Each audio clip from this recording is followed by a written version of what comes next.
Assalamualaikum warahmatullahi wabarakatuh. Saya Siska Manita Fadila dari kelas B Pendidikan Kimia. Saya akan membahas tentang rukun dan syarat wakaf. Sebelumnya saya akan membahas tentang hukum wakaf. Hukum wakaf yaitu adalah amalan yang sunnah. Hal itu berdasarkan firman Allah Subhanahu wa taala dalam Al-Qur'an Yasin ayat 12, yaitu sungguh kamilah yang menghidupkan orang-orang yang mati dan kamilah yang mencatat apa yang telah mereka kerjakan dan bekas-bekas yang mereka tinggalkan. Dan segala sesuatu kami kumpulkan dalam kitab yang jelas, Lauh Mahfuz.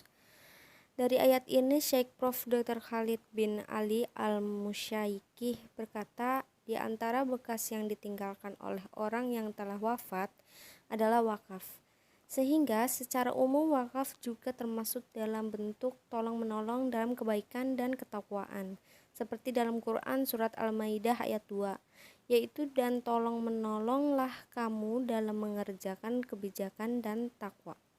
Dan selanjutnya kita akan membahas tentang rukun dan syarat wakaf.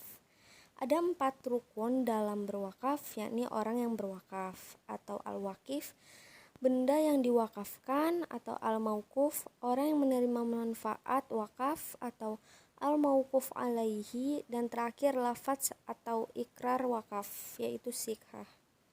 Syarat wakaf pada orang yang melaksanakannya, benda yang diwakafkan, orang yang menerima hingga ucapan lafaz berbeda-beda. Adapun seperti di bawah ini. Yang pertama, syarat orang yang berwakaf yakni memiliki secara penuh harta tersebut, berakal balik, dan mampu bertindak secara hukum atau rasyid. Yang kedua, syarat benda yang akan diwakafkan pertama adalah barang berharga.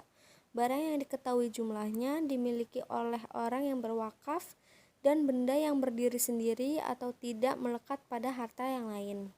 Yang ketiga adalah syarat orang yang menerima manfaat wakaf adalah orang muslim, merdeka, dan kafir zimmi untuk tertentu. Sedangkan untuk tidak tertentu adalah orang yang menerima harus menjadikan wakaf untuk kebaikan yang dengannya dapat mendekatkan diri kepada Allah Subhanahu wa taala. Wakaf hanya ditujukan untuk kepentingan Islam saja. Yang terakhir ada syarat wakaf. Yang terakhir ini berkaitan dengan isi ucapan. Pertama, ucapan harus menunjukkan kekal atau takbid, tidak sah bila ucapan dengan batas tertentu. Yang kedua, ucapan harus dapat direalisasikan. Yang ketiga, lalu ucapan bersifat pasti. Dan keempat, tidak diikuti syarat yang bisa membatalkan. Bila semua telah dipenuhi, maka wakaf telah sah. Orang yang melakukan wakaf tidak dapat lagi menarik kembali harta yang telah diwakafkan. Nah, segitu saja dari saya, kurang lebihnya mohon maaf. Wassalamualaikum warahmatullahi wabarakatuh.